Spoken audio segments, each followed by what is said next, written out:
미술치료사들의 현실을 보면 관련 대학원을 졸업하고 자격증까지 취득한 후에도 막상 그 자격을 실제 일로 연결하지 못하는 경우가 꽤 많은 것 같습니다. 그래서 오늘 영상에서는 미술치료사로서 자격을 갖춘 후 실제적인 일로 연결하고 또 커리어를 확장해 나가는 데 도움이 되는 가장 확실한 도구, 바로 네이버 블로그에 대해서 이야기해 보겠습니다. 생각보다 많은 분들이 미술치료사 자격 요건은 충분히 갖췄지만 정작 일의 기회를 찾기가 쉽지 않다고 말씀들을 하세요. 그 이유는 우선 미술치료 관련 학회와 자격증이 너무 많아지면서 미술치료사 공급이 수요보다 커졌기 때문이에요. 또한 그러다 보니 자격만으로는 실력이나 전문성을 구분하기가 어려워진 현실이 된 것 같습니다. 그래서 이제는 단순히 자격을 갖추는 것에서 그치지 않고 내가 어떤 전문성과 색깔을 가진 사람인지를 드러내는 것이 더 중요한 시점이라고 할 수가 있습니다. 그리고 그 존재감을 만들어주는 가장 확실한 방법이 바로 나만의 채널을 갖는 것이죠. 그 중에서도 저는 네이버 블로그가 미술치료사에게 가장 기본이자 중심이 되는 채널이라고 생각합니다.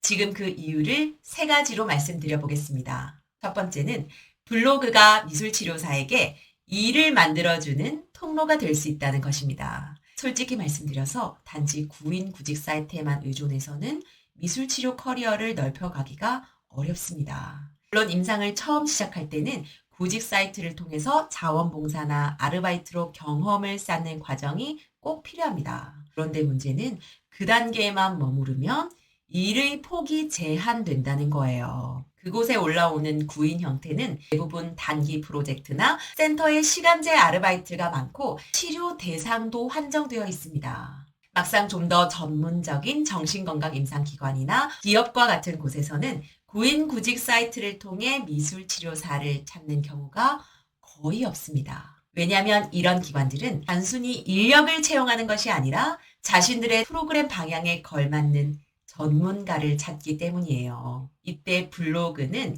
기관 담당자분들이 우리 기관에 적합한 미술치료 콘텐츠와 미술치료사를 찾고 그 사람의 전문성을 확인할 수 있는 경로가 됩니다. 저 역시 강의나 프로그램 의뢰가 상당 부분 블로그를 통해서 이루어지고 있습니다. 이번에 저희 회사 워크숍에서 미술심리치료 강의를 해보고 싶어서 찾다가 블로그를 보고 연락드려요. 이렇게 연락을 주시는 경우가 많아요. 블로그가 이런 통로가 되는 이유는 분명합니다.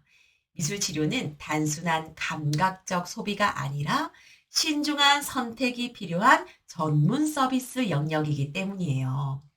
옷이나 화장품처럼 예쁘다, 갖고 싶다 하는 즉각적인 감정으로 선택되는 제품은 시각적인 자극이 중심이 되는 인스타그램 같은 채널로 충분할 수도 있습니다. 하지만 미술치료는 다릅니다. 내 마음과 삶을 다루는 과정이기 때문에 사람들은 훨씬 더 신중하게 그리고 깊이 있게 판단하려고 하는 거죠. 그래서 치료사의 생각과 태도, 실제 미술치료 사례, 프로그램 내용 등을 자세하게 확인해 볼 수 있는 블로그가 실제 의뢰로도 이어지는 중요한 통로가 되는 거예요. 참고로 블로그를 얼마나 많은 사람들이 보느냐는 그리 중요하지 않은 것 같습니다. 저 역시 하루 평균 방문자가 30명이 되지 않는 날이 많지만 그 블로그를 통해 여러 기관에서 의미 있는 강의와 프로그램 의뢰들을 받고 있습니다. 블로그를 해야 하는 두 번째 이유는 나만의 미술치료 여정과 전문성을 기록하는 포트폴리오가 될 수 있다는 것입니다. 내가 진행했던 프로그램들, 참여자 작품 사진, 연구했던 미술치료 매체나 기법들, 이런 것들을 단지 컴퓨터 하드에만 저장해두기만 한다면 그건 살아있는 기록이 될 수 없습니다. 이런 활동들을 블로그에 체계적으로 기록하고 정리해 나가면 그 자체가 곧 나만의 미술치료 포트폴리오가 될 수 있는 거예요. 그리고 그 과정은 단순한 기록을 넘어 치료사의 성장과 방향성을 발견할 수 있는 여정이 될 수 있습니다. 저 역시 블로그에 미술치료 진행 사례, 직접 개발한 프로그램, 강의 후기들을 꾸준히 기록해 오고 있습니다. 그 과정을 통해서 내가 어떤 대상과 주제의 강점을 가지고 있는지 또 나만의 치료적 접근과 방식의 특성이 무엇인지를 더 명확하게 알 수 있게 되었어요. 이렇게 쌓인 기록들이 결국 스토리텔링 미술치료라는 저만의 전문 영역과 강의 콘텐츠로 발전하게 되었습니다. 마지막으로 블로그는 나를 브랜딩할 수 있는 수단이자 동시에 홈페이지 역할까지 할 수 있습니다.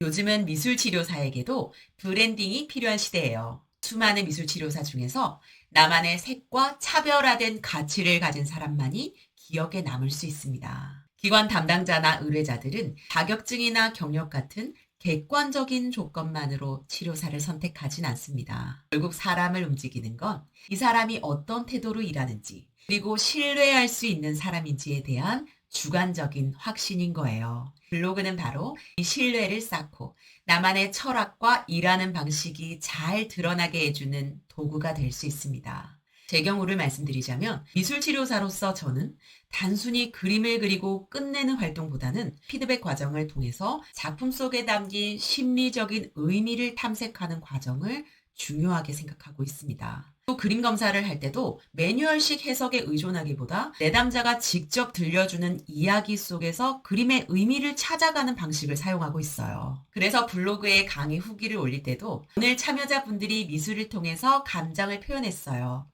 로 그치지 않습니다. 참여자들이 작품을 통해 스스로의 감정을 바라보고 그림을 통해 이야기를 나누면서 새로운 통찰을 얻는 과정까지 함께 담습니다. 그렇게 저는 블로그의 모든 글에 미술 치료 철학과 접근 방식을 일관되게 녹여서 기록하고 있어요. 그러면 자연스럽게 이 미술 치료사는 창작 이후 피드백 과정을 중시하는구나. 이 치료사는 표현을 넘어서 의미의 발견을 중요하게 여기는구나. 라는 인식이 생기고 그 인식이 곧 브랜딩으로 이어질 수 있는 거죠. 또 특히나 개인 사업자나 프리랜서 미술치료사라면 홈페이지를 만드는 대신 블로그를 홈페이지형으로 구성해서 비용 부담 없이도 브랜딩과 홍보를 동시에 할 수 있어요. 프로그램 안내, 진행 사진, 강의 일정을 포함한 나의 활동과 전문성을 한눈에 보여줄 수 있는 홈페이지 구조를 블로그로 구현할 수 있습니다. 저 역시 블로그를 그렇게 사용하고 있어요. 미술치료사의 커리어는 이제 단지 자격증과 학위로만 증명되는 시대가 아닙니다. 나의 글, 나의 언어, 나의 철학이 곧 나의 전문성을 대신 말해주는 시대예요.